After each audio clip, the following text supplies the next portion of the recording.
Hey guys, my name is Elijah, and in this tutorial I will show you how to search on Amazon Prime Video. So this is very simple. First click on this icon in the top right corner and then type your search results. So let's say I will search for Frasier, so I will click on Frasier. And right now, as you can see, Frasier is not on this website, so it will bring me up the best results that it thinks that is close to Frasier.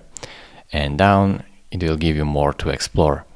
Up here you will have filters, so you can absolutely click this and give it free to me, so only to you will show. You can choose genre, so just choose whichever genre you want to filter it by, or you can filter it by video quality or content type, so choose whichever you like.